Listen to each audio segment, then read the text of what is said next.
these concepts that I'm talking of are not just theoretical in nature. Hari, you've been witness to this. I'm sure Vishwanath, he's been witness to all of this. Let me give my own example. The concepts that we are talking of here, with all due respect, I firmly believe there is nothing in life that is rocket science except for rocket science itself. Which means whether it's water management, energy management, waste management, ultimately at the core of it, these are all simple subjects. There are very simple solutions, might be difficult to execute because of practical difficulties. Till about 6-7 years back, I had no clue about what water management system meant. I didn't know about rainwater harvesting systems, sewage treatment plants, groundwater recharge systems, the importance of individual house water meters in apartment complexes, what were tap aerators or water aerators. I didn't know about rooftop solar that could have been implemented. Segregation, we had just started at that time. Composting is a concept that I hadn't even heard of. The first term of composting, I heard somebody was going to do 24-hour incineration and was calling it compost, and we didn't have any knowledge. Today, I can't claim that I'm an expert, but I can say this for sure. In my apartment complex, we have a sewage treatment plant that's working beautifully well. There is a groundwater recharge system. We have not implemented it at a very large scale, but we have taken input from Biome and Vishwanath Srikanth. We have done it in my apartment complex. Aerators have been installed in every single house, in every single tap. Individual flat water meters we have not been able to do yet.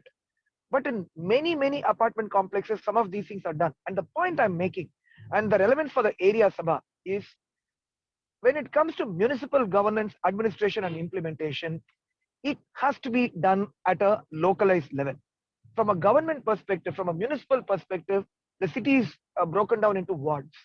But then, from our perspective, when I look at a ward is further broken down into areas, and areas are broken down into residential communities.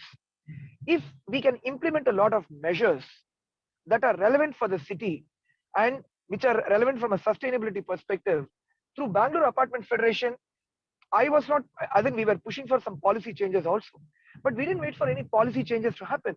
We implemented many of these initiatives at a community level and in many communities, not just 1 or 2 communities.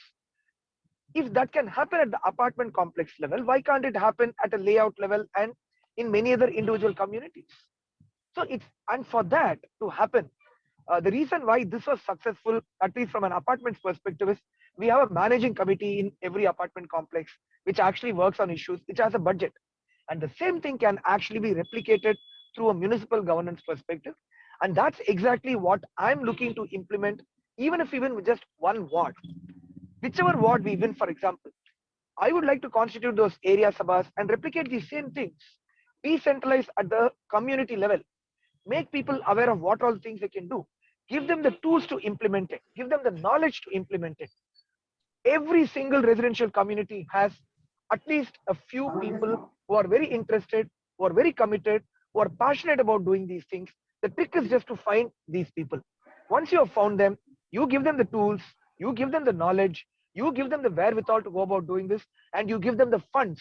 The whole concept of area sabhas is the ward level funds that comes in. Instead of just determining centrally what projects are to be undertaken, we distribute it to a community level, saying you decide what projects are to be taken in your respective areas. That is the framework that we need to create for effective municipal governance, part of which is water management, waste management, and so on and so forth. So that's the point I want to make.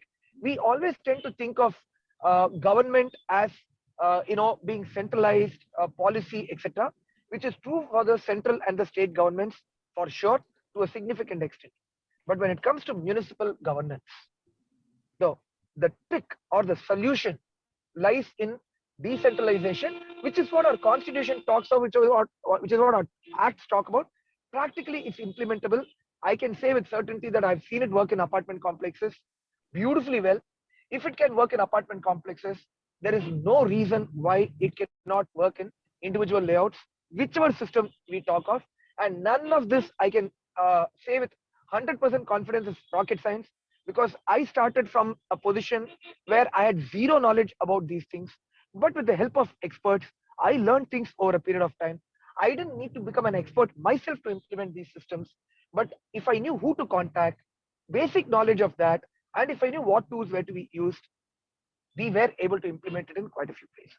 which is what we're looking to replicate at the ward level. And that's the question, answer to the question that Ari also asked earlier. If you had 25 or 50 corporators, what will you do?